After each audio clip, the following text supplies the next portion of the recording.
നിങ്ങളൊക്കെ ഈ കാട്ടിൽ താമസിച്ചിട്ട് എന്താ കാര്യം? എൻ്റെ ഒരു ഫ്രണ്ടിനെ ഒരുത്ത തള്ളി താഴെയിട്ടില്ലേ, എന്നിട്ട് നിങ്ങളൊരു അക്ഷരം മിണ്ടിയോ? അറിഞ്ഞാലല്ലേ മിണ്ടാൻ പറ്റൂ. പാവ എൻ്റെ ഫ്രണ്ട്. ആരാ നിന്റെ ഫ്രണ്ട്? ഒരു മരം കൊത്തി കുഞ്ഞാ, മിടുക്കനാ? സംഭവം പറ. കൊത്തി കൊത്തി കൂടുണ്ടാക്കാൻ ഞാൻ പ്രാക്ടീസ് ചെയ്തുകൊണ്ടിരിക്കുക. ഏത് മരം കണ്ടാലും അവൻ കൊത്തും. അന്നേരം തൊട്ടപ്പുറത്ത് ഇത്രയും വലിയൊരു കൊമ്പ്. അവൻ കൊമ്പ് കൊത്തി തെളിച്ച് കൂടുണ്ടാക്കി. അപ്പോഴാ സംഭവം. ഒരുത്തൻ വന്ന് കൊമ്പ് കുലുക്കി ഇവനെ താഴെയിട്ടു. ചേട്ടാ താഴെയിട്ടു. കരയാതെ കരിഞ്ഞുണ്ണി. കരയാനൊന്നും എന്നെ കിട്ടിയില്ല. ഓർത്തിട്ട് എൻ്റെ ചോര തെളിക്കുകയാ. എന്തേയും നമുക്ക് അവനോട് പകരം ചോദിക്കാം. വാ വാ. വരട്ടെ വരട്ടെ. ഈ കുലുക്കിയിട്ടവൻ എന്ത് വലിപ്പം വരും?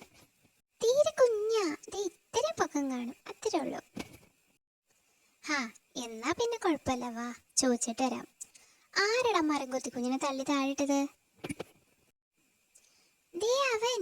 ഹമ്പടാ, നില്ലടാ അവിടെ. പറയടാ, മരം കൊത്തി കുഞ്ഞിനെ നീ എന്തിനു തള്ളിയിട്ടു? കൊമ്പ് കൊത്തി കൂടുണ്ടാക്കിയിട്ടാ. മരക്കൊമ്പിൽ കൂടുണ്ടാക്കാൻ മരം കൊത്തിക്ക് അവകാശമുണ്ട്. മരക്കൊമ്പിലല്ല ചേട്ടന്മാരെ, വയസ്സാക്കി എടുക്കാൻ എൻ്റെ അപ്പൂപ്പൻ്റെ കൊമ്പിലാ.